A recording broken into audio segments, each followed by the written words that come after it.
Voilà, on va commencer. Bon, je connais pas mal d'entre vous, mais pour ceux qui ne me connaissent pas, je vais me présenter. Je m'appelle Jean Pellissier, ça fait plus de 35 ans que je fais du cabinet en médecine chinoise. Je ne suis pas ici, mon cabinet est à Marseille. Et j'ai toujours été passionné donc par ce que nous avait enseigné notre maître, le professeur Long Kokuen, sur les fameuses méthodes de prévention en médecine chinoise, les méthodes que l'on appelle les méthodes Yang Cheng Fa. Et je fais comme cela tout un cycle, si vous voulez, de conférences, d'initiation à ces méthodes de prévention. Alors, ces méthodes de prévention partent du principe de base suivant, c'est que le corps n'a pas été construit pour tomber malade, mais pour s'auto-guérir en permanence. Encore faut-il lui en redonner cette capacité. Et aujourd'hui, j'ai choisi comme thème de conférence la maladie d'Alzheimer qui, comme vous allez le voir, va devenir une pathologie un petit peu endémique dans nos sociétés occidentales. Et vous allez comprendre pourquoi ça va devenir, pas une épidémie, mais presque. Et vous allez aussi toucher du doigt que c'est le genre de pathologie que l'on va se créer pas à pas à l'intérieur de nous et qui ne s'attrape pas de l'extérieur. Et ça va être un élément fondamental de cette conférence. Et si j'arrive à vous faire passer le message, eh bien, vous allez peut-être effectivement avoir envie de mettre en place une politique qu'on appellerait politique d'égoïsme salvateur, c'est-à-dire de vous occuper de vous pour recharger votre batterie des reins en permanence. La maladie d'Alzheimer est un terme relativement récent. Avant, on parlait de sénilité. Avant, on parlait, quand les stades étaient extrêmement avancés, de démence sénile.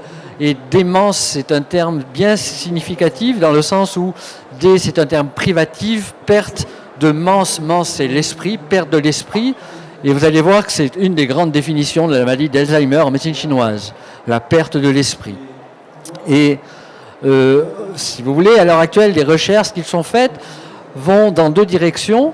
On essaye de voir comment fonctionne le cerveau et essayer de comprendre pourquoi, quel dérèglement du cerveau a déclenché ce type de pathologie, alors que pour nous, en médecine chinoise, le cerveau est un effet et pas une cause.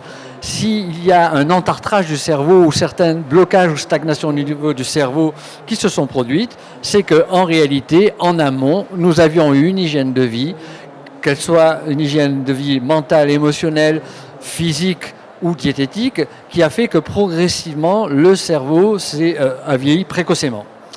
Et c'est ce qu'on va essayer de comprendre au travers de cette conférence. Une deuxième chose, c'est qu'on vous dit en Occident que cette pathologie est de plus en plus fréquente parce que eh bien, beaucoup plus d'Occidentaux ont accès, entre guillemets, à la longévité. On pourrait en discuter longuement sur cette longévité-là, mais il faut savoir qu'effectivement, eh bien, à l'heure actuelle, au niveau des statistiques, il y a 10% des sexagénaires qui commencent à être atteints d'Alzheimer et de 30 à 40% d'octogénaires qui sont déjà dans des phases avancées d'Alzheimer. Ce qui est une véritable pandémie dans le sens où bientôt on va pouvoir considérer qu'une personne âgée sur 3 de plus de 80 ans est susceptible d'avoir un Alzheimer, et ce qui va être de plus en plus lourd pour la société et pour l'entourage, pour la famille, etc. Et malheureusement, et on va y revenir, vous allez comprendre que de plus en plus de jeunes, à partir de 45-50 ans, eh bien, statistiquement, on va trouver 5-6% de la population de jeunes à l'heure actuelle qui ont déjà des symptomatologies avancées dans le déclenchement d'une maladie d'Alzheimer. Et on va aussi comprendre pourquoi cette pathologie a tendance à s'étendre de plus en plus. Alors, que dit la médecine occidentale par rapport aux différentes étapes qui peuvent apparaître dans la progression de cette pathologie ? Alors, il y a d'abord une première étape où on considère que eh bien, la personne va fréquemment avoir des diminutions de la mémoire récente, va commencer à oublier, par exemple, le feu sous la casserole, ou va oublier de fermer la porte de sa maison. Elle va avoir du mal à retrouver son chemin, elle va avoir moins de sensibilité affective, et puis elle va devenir susceptible, elle va avoir, elle va être entêtée, elle pourrait devenir très colérique, etc., etc. Quand vous avez ce type de symptomatologie, ne croyez pas que vous êtes déjà en phase de pré-Alzheimer. En réalité, le jour où vous êtes fatigué, où votre batterie des reins est à plat, eh bien vous n'avez plus accès trop à la concentration, à la mémoire, et puis vous êtes plus tendu, nerveux, coléreux.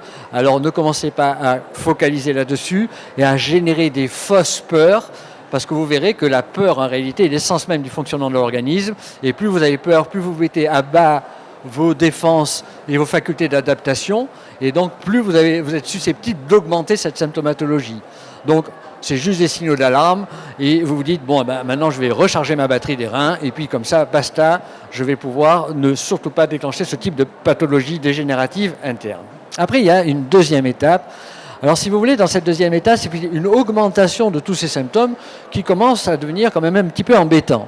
Et dans cette deuxième étape, on voit aussi la personne qui commence à avoir des difficultés au niveau de la coordination de ses mouvements. Et puis, quand vous lui posez une question, elle répond toujours à côté de cette question-là. Elle n'arrive plus à vraiment se concentrer. Elle perd un peu ses facultés cognitives. Et elle va avoir surtout de plus en plus de difficultés à accomplir les tâches de la vie quotidienne. Et il y a un symptôme que l'on retrouve très très fréquemment, c'est le repliement sur soi. C'est un renfermement sur son ego que l'on voit même au niveau de sa posture où elle se retrouve souvent en penseur de Rodin avec le dos voûté et elle devient très tendue, très susceptible, très angoissée, très coléreuse. Et cela, c'est déjà vraiment un début de pathologie d'Alzheimer. On peut encore un peu agir là-dessus et on peut éviter de passer au troisième stade. Et le troisième stade, c'est fondamentalement le vrai déclenchement de cette maladie d'Alzheimer. Et vous allez mieux le comprendre au travers de la médecine chinoise après. Et à ce moment-là, eh bien, la personne perd son autonomie complètement. Elle perd ses capacités cognitives. Elle répète toujours les mêmes choses. Elle devient incontinente. Elle perd sa faim. Elle n'a plus faim. Et fondamentalement, elle ne peut plus vivre toute seule. Et donc, elle est obligée d'être accompagnée tout le temps, 24 heures sur 24. Et c'est là où ça devient une très, très grande charge pour l'entourage de cette personne et pour toutes les structures que l'on va devoir mettre et créer et mettre en place pour pouvoir aider ces personnes-là en fin de vie à faire le passage avec le moins de casse possible. Alors, que dit la médecine chinoise là-dedans ? La médecine chinoise, eh bien, vous savez très bien que c'est une médecine que l'on appelle holistique. Et cette médecine dite holistique englobe le mental, les émotions, le fonctionnement du corps. Cela forme un tout et en plus, ce tout-là vit en symbiose avec son environnement. C'est une chose très connue. Et d'autre part, quand j'avais écrit mon livre « Secret de centenaire », en axiome de base de ce livre-là, j'avais cité une phrase qui est « La vieillesse est inévitable, la sénilité est inexcusable ». À partir du moment où on connaît tous ces principes de méthode de prévention, eh bien on va comprendre qu'effectivement, il y a toute une chaîne de causalité qui va faire que petit à petit, on va se créer pas à pas une maladie interne. Mais j'aurais pu faire le même schéma de présentation si j'avais eu à parler de cancer, si j'avais eu à parler de maladies auto-immunes, de maladies dégénératives. Et là, au niveau du mental, de l'esprit, du cerveau, effectivement, c'est une pathologie qu'on va se créer pas à pas. Donc déjà, comprenez que vous n'êtes pas des effets, mais des causes. C'est-à-dire qu'en réalité, arrêtez de penser que tout vient de l'extérieur dans tous vos maux. C'est de par votre non-connaissance du fonctionnement du corps au travers de la médecine chinoise ou d'autres médecines, et que de la non-application de ces règles de prévention relativement simples à mettre en œuvre, que petit à petit, vous créez ces problèmes-là de démence sénile, de maladies dégénératives au niveau du cerveau, et vous allez voir qu'on va donner de plus en plus de noms différents chaque fois que quelqu'un trouve qu'un endroit du cerveau est plus déséquilibré que l'autre, eh bien il va donner le nom à cette nouvelle pathologie, mais en réalité c'est toutes les mêmes pathologies. J'aurais pu même vous faire un même cours sur la maladie de Parkinson ou sur bien d'autres pathologies dégénératives au niveau du cerveau. Tout cela est la conséquence de tout un tas de facteurs que nous allons voir ensemble. Donc, ceci étant dit, ceci étant posé, on est un petit peu obligé de de refaire une image mentale très rapide pour comprendre le fonctionnement de l'organisme et a fortiori par rapport au cerveau. Et j'avais comparé dans mes écrits le corps humain à un ordinateur en expliquant que le cerveau était la mémoire centrale de cet ordinateur, que le cerveau avait une plasticité extraordinaire dont on se servait d'une toute petite, juste une petite fraction de ses capacités du cerveau.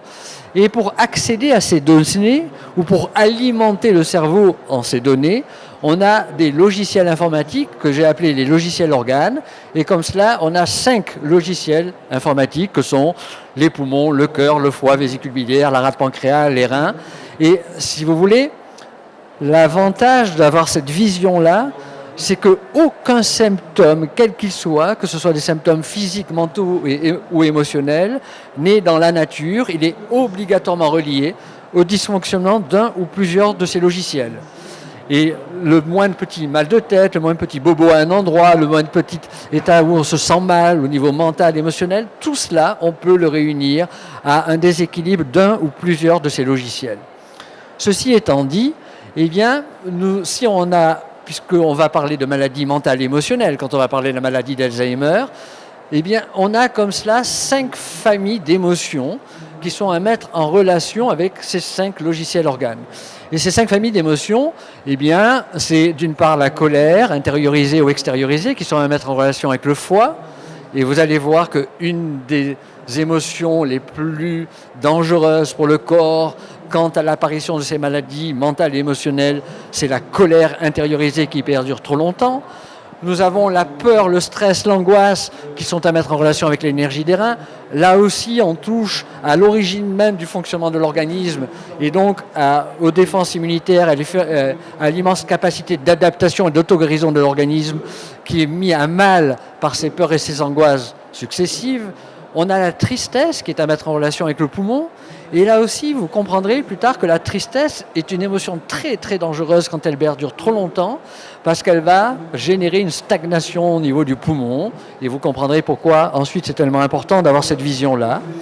Et ensuite, on a la réminiscence, ressasser le passé, etc., qui appartient à la rate pancréas. Et on a la joie qui appartient au cœur. Si vous voulez, ces émotions, vous avez bien compris qu'on ne doit pas du tout devenir des êtres émotionnels, sans émotion.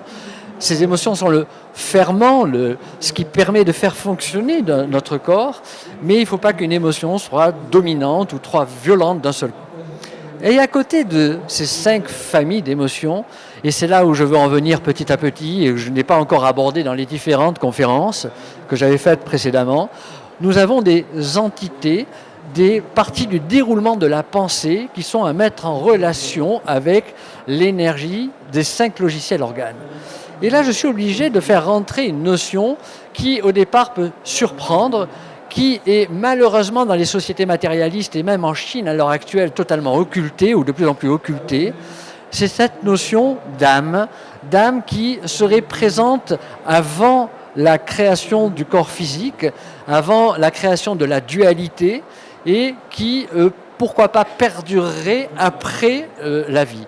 C'est un peu les enseignements taoïstes que je vous enseigne là, mais que l'on retrouve dans tout un tas de religions et tout un tas de philosophies de vie, cette notion de continuité. Et alors, il faut comprendre la chose suivante, c'est très compliqué de vous expliquer ça en quelques minutes, mais à partir du moment où un spermatozoïde est rentré dans un ovule et qu'on va se trouver devant une unité, dès que la première division cellulaire se fait, eh bien on va se trouver dans la dualité. Et cette dualité, elle a un terme en médecine chinoise, c'est le yin-yang. Et à partir de là, tout ce qui va se créer, toute l'hypermultiplication cellulaire et tout ce qui va se créer dans votre organisme, tout ensuite quand vous allez avoir la création du mental, de l'esprit, du Shen, S-H-E-N, c'est l'esprit en médecine chinoise, tout cela ne pourra fonctionner que parce qu'il y aura justement cette dualité. C'est un lieu commun que de dire que le oui n'existe que parce que le non existe, que parce que le jour n'existe que parce que la nuit existe. Si la nuit n'existait pas, on ne saurait pas que le jour existe, et ainsi de suite. Et donc, tout est dualité. Et pourquoi je vous dis cela ? C'est qu'en réalité, on considère que cette âme serait dans l'organisme devenue duel. et qu'on aurait ce que l'on appelle une âme spirituelle qui nous relie au ciel. Et on dit en médecine chinoise qu'elle est logée au niveau du foie. Elle a un terme bien spécifique qui s'appelle le Hun, H-U-N, en médecine chinoise. Et l'autre âme, entre guillemets, serait l'âme corporelle. Et l'âme corporelle, que l'on appelle le po, est reliée au poumon, en médecine chinoise, est logée, entre guillemets, dans le poumon. Et ces deux âmes doivent être équilibrées. Et si vous voulez, il ne faut pas qu'une des deux âmes prenne le dessus par rapport à l'autre. Et nous allons voir que c'est l'énergie des reins qui permet la régulation de ces deux âmes. Et vous allez voir que quand il va y avoir une certaine symptomatologie, va apparaître quand un prend le dessus par rapport à l'autre. Partant du principe que l'âme spirituelle vous relie au ciel et demande qu'une seule chose, ça va vous faire retourner au ciel, alors que l'âme corporelle, le po, demande qu'une seule chose, c'est vous déclencher une maladie auto-immune et vous faire retourner le plus vite possible vers la Terre. Ceci étant dit, pour avoir une vision un peu plus avancée, donc en médecine chinoise par rapport à ces notions-là, il faut savoir que le Hun, l'âme spirituelle, qui connaît tout, qui a tout en elle, qui n'a pas d'émotion, pas de sentiments, strictement rien, on pourrait peut-être la définir en Occident comme l'immense pouvoir d'intuition. L'intuition ferait partie de cette âme-là, ou le subconscient le plus profond.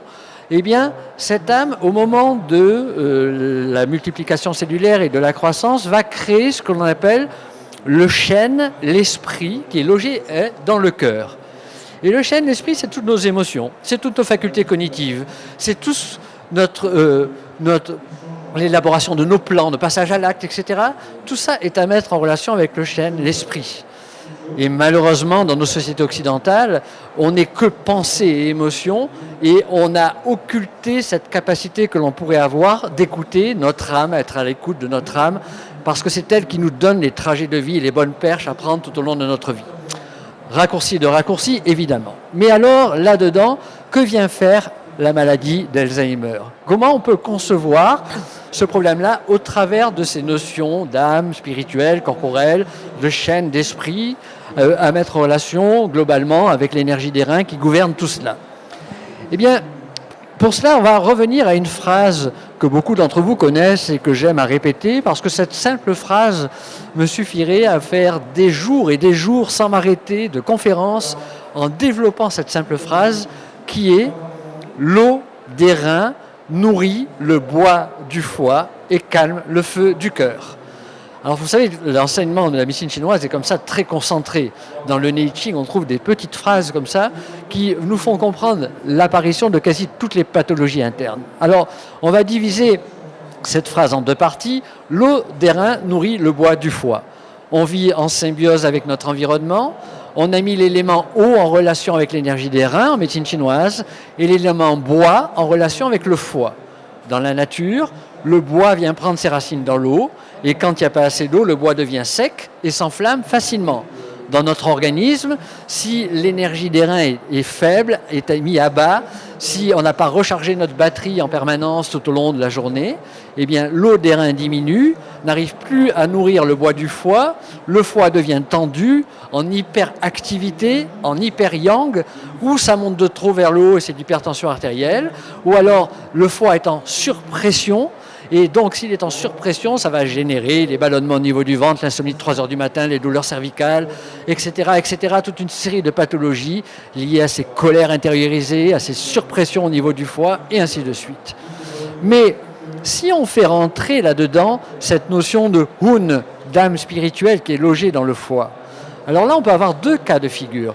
Le premier cas de figure, c'est quand la colère intériorisée génère une surpression comme une cocotte minute au niveau du foie, le Hun va être comprimé et ne va pas être libre dans sa circulation. Et on va expliquer comme cela qu'à un certain moment, elle va donner, cette âme, trop d'informations à l'esprit, au chêne. Et vous savez ce que je suis en train de vous décrire là, uniquement le burn-out. C'est quand le chêne, l'esprit, ne peut plus suivre toutes ces informations qui sont données par le Hun, qui est en compression, en surpression, et on pourrait aller bien loin dans l'explication de ce type de pathologie.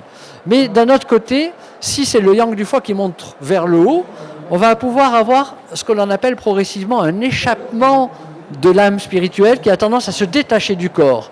Et là, on rentre dans l'apparition de très très nombreuses pathologies mentales et émotionnelles.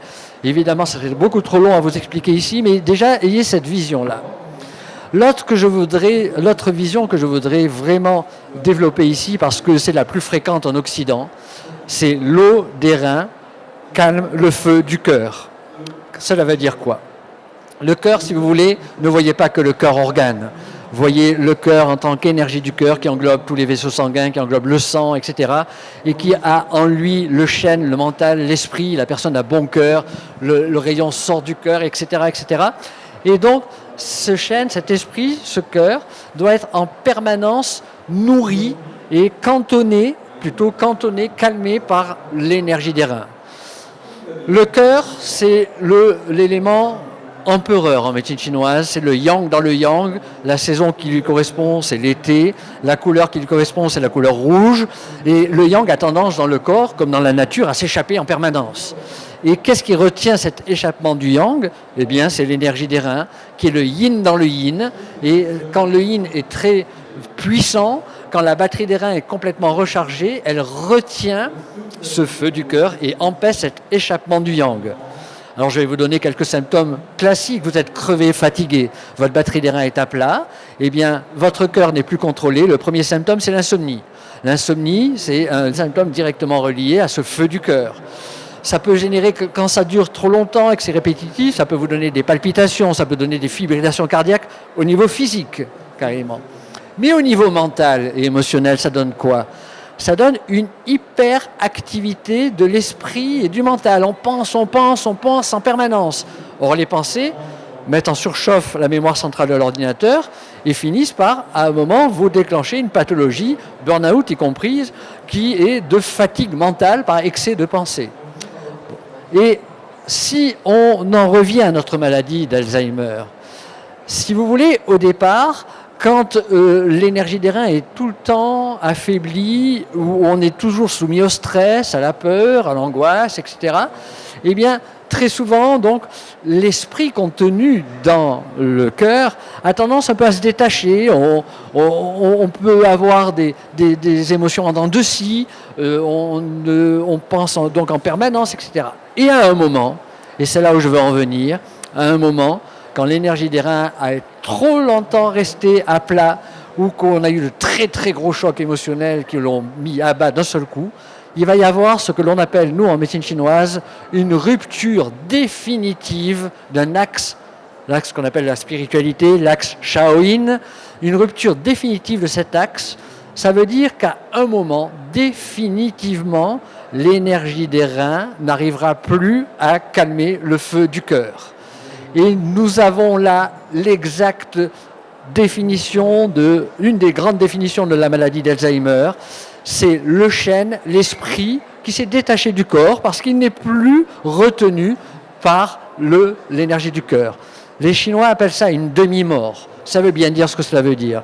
Alors au début, bien sûr, il y a plein d'étapes différentes, mais quand on a affaire à un Alzheimer qui ne souffre pas à lui, c'est l'entourage qui souffre pour l'Alzheimer, mais quand on a affaire à un Alzheimer, on voit très bien que de temps en temps, il est là, et puis de temps en temps, hop, c'est son esprit qui est parti, et puis hop, de temps en temps, il revient. Et de l'autre côté aussi, dans les cas graves, c'est l'âme spirituelle qui commence aussi à se détacher.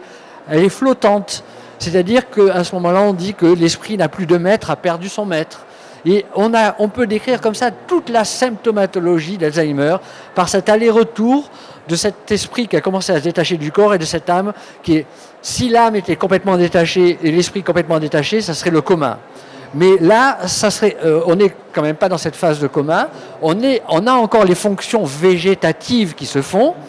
Le pot, l'âme corporelle est toujours là, mais par contre, toutes les facultés cognitives ont disparu et toutes les émotions, tous les sentiments, et va dominer une émotion bien particulière qui est la peur. Et en particulier, et vous le verrez chez tous les Alzheimer, la peur, la grande peur, la vraie peur de la mort. Et ça va être une des premières choses qu'il va falloir mettre dans les méthodes de prévention en médecine chinoise. Pourquoi? Parce qu'en réalité, quand on a éradiqué cette peur, eh bien, on va se mettre à l'abri d'énormément de pathologies mentales et émotionnelles.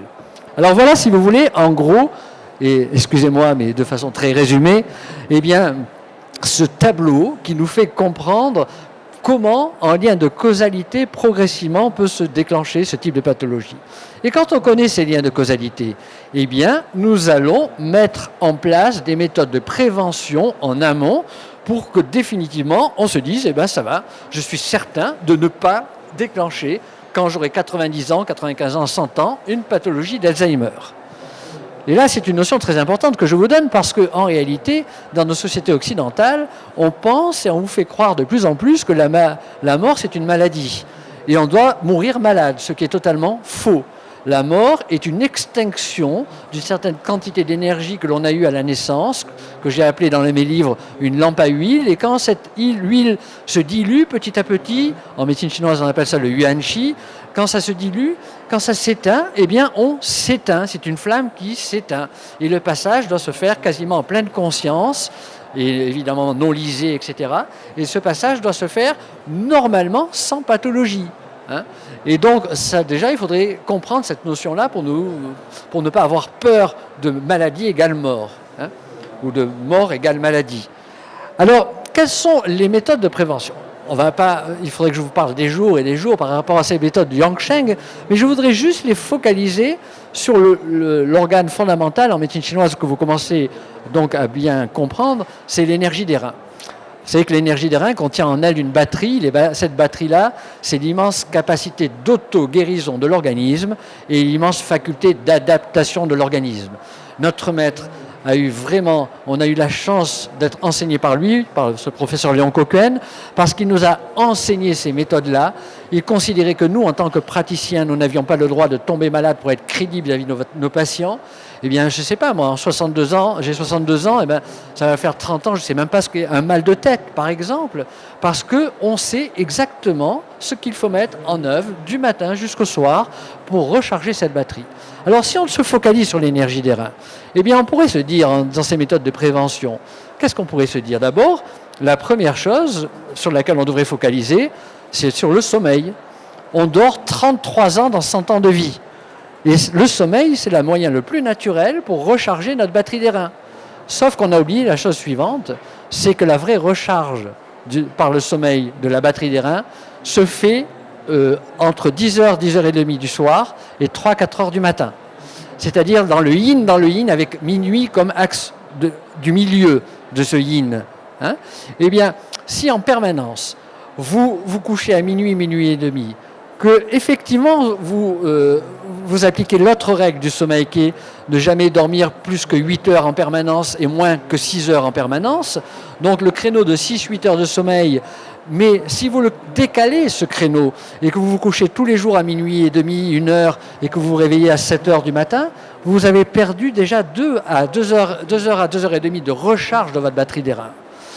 Heureusement qu'on peut suppléer à cela, quand on ne peut pas faire autrement au début, par ce que l'on appelle la relaxation, parce que 10 minutes de relaxation bien menée équivalent à 3 heures de sommeil en tant que facteur de récupération. Et c'est un des moyens essentiels aussi pour suppléer à ces problèmes de manque de recharge de la batterie des reins par le sommeil. Mais il y a bien d'autres éléments où on fait d'énormes erreurs en Occident. Par exemple, si j'avais à vous parler de la diététique par rapport à l'énergie des reins, il y a 2 facteurs qui épuisent l'énergie des reins. La saveur salée en excès, c'est un poison pour l'organisme qui va effectivement durcir, entartrer, et c'est une des grandes causes d'ailleurs d'entartrage et de durcissement des vaisseaux au niveau du cerveau à distance, parce qu'on dit en médecine chinoise, et c'est là, je suis un peu frustré de ne pas pouvoir tout vous dire, mais que l'énergie des reins est la mère des moelles. Et la mère des moelles, donc la mère du cerveau. En réalité, c'est l'énergie des reins qui va commander les facultés cognitives au niveau du cerveau. Et le cerveau n'est qu'un effet, qu'un réceptacle et pas une cause dans. Et quand on a compris ça, on a tout compris au travers de la médecine chinoise. Donc, au niveau de la diététique, c'est important. Mais l'autre facteur, et ceux qui me connaissent ont déjà appliqué depuis fort longtemps cette règle d'or, au niveau de l'hydratation, un individu normalement constitué ne devrait pas boire plus que 1 litre de liquide, tout compris dans la journée, à condition de boire en petite quantité fractionnée, jamais un gros bol d'un seul coup, donc pas se faire piéger le matin au petit-déj, et d'éviter de boire pendant les repas, parce que vous diluerez vos sucs gastriques et vous retarderez d'autant votre digestion. Tout un tas de règles qui, quand on ne les applique pas, finissent par fatiguer, épuiser l'énergie des reins. Alors, il y a encore d'autres facteurs qui sont très intéressants à mettre en œuvre au niveau de cette recharge de la batterie des reins, ne serait-ce que le côté gestion des émotions. Deux émotions fondamentales qui épuisent l'énergie des reins, c'est la colère qui appartient au foie, et une colère permanente et excessive finit par épuiser totalement l'énergie des reins. Vous voulez un exemple, vous avez une très très grosse colère, ne vous étonnez pas si 2 jours après vous faites un lumbago aigu, juste en vous pensant comme ça. Vous venez d'épuiser la mère du foie qui est l'énergie des reins, et donc vous venez d'épuiser vos reins, d'entraîner un blocage, une stagnation au niveau des reins. Mais il y a encore d'autres facteurs. Le stress, la peur, l'angoisse permanente va générer directement, puisque c'est l'émotion qui appartient aux reins, une faiblesse permanente de cette batterie des reins.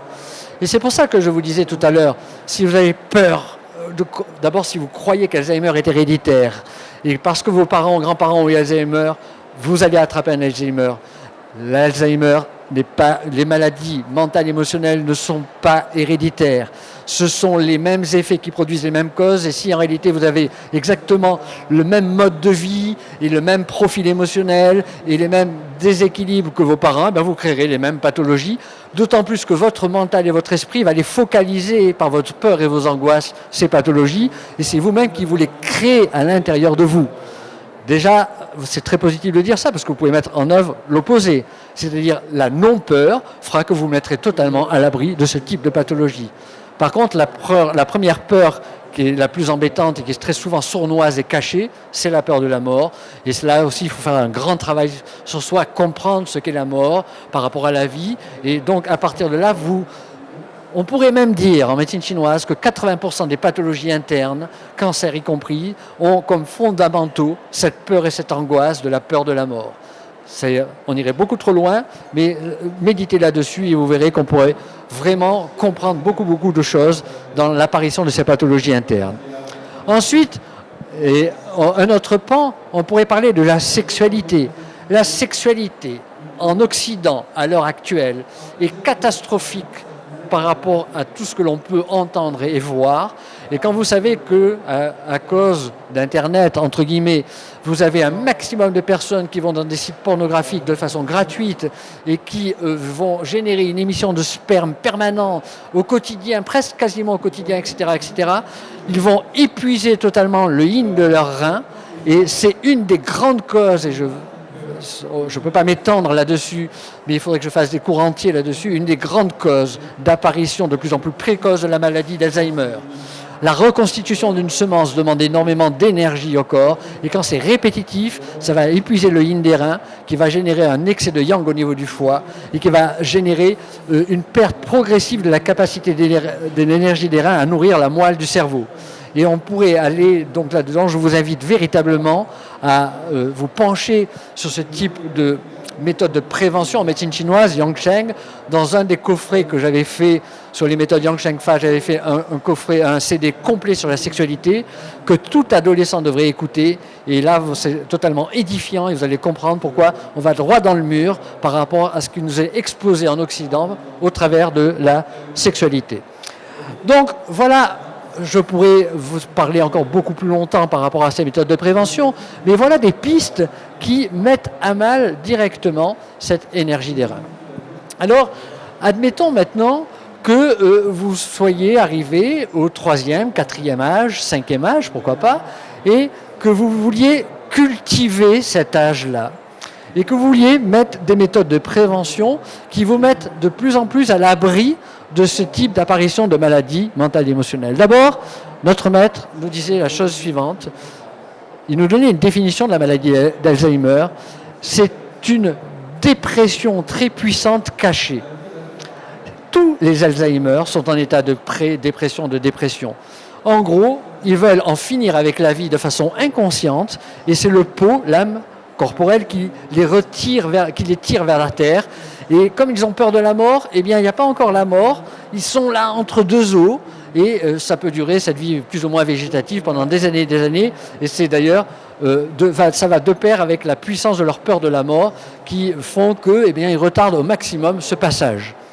Et donc, en gros, La personne âgée, d'abord le gros problème en Occident, c'est qu'on a perdu le culte de la personne âgée. C'est-à-dire qu'avant, dans toutes les civilisations traditionnelles, que ce soit toutes les civilisations confucéennes, au Japon, dans les pays asiatiques, en Chine, etc., ou dans toutes les autres philosophies de vie, que ce soit en Inde, etc., la personne âgée est une personne vénérée, est une personne que l'on entoure, qui est entourée totalement par sa famille. Les structures que l'on a sociétales à l'heure actuelle empêchent progressivement de faire cela. Mais alors, autant que faire se peut, essayons que ces personnes âgées ne se retrouvent pas toutes seules. Parce que du coup, c'est un des grands facteurs de déclenchement d'Alzheimer. Et essayons de faire qu'elles aient déjà, pendant leur vie antérieure, fait des cercles d'amis qui font qu'en permanence, eh bien, elles puissent avoir des contacts avec d'autres personnes. Alors, que dit la médecine chinoise par rapport à ces méthodes de prévention? D'abord, la marche est un élément fondamental. À partir de 70-75 ans, on devrait marcher tous les jours. La marche est un médicament pour l'âme, pour le corps et l'âme.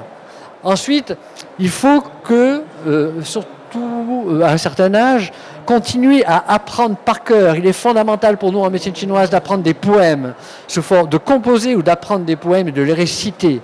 Il est fondamental de lire à haute voix. Quand vous lisez à haute voix, vous recréez de nouvelles conductions neuronales et vous pouvez effectivement faire que vous êtes toujours là, en pleine conscience, dans l'instant présent et que votre chaîne ne parte pas.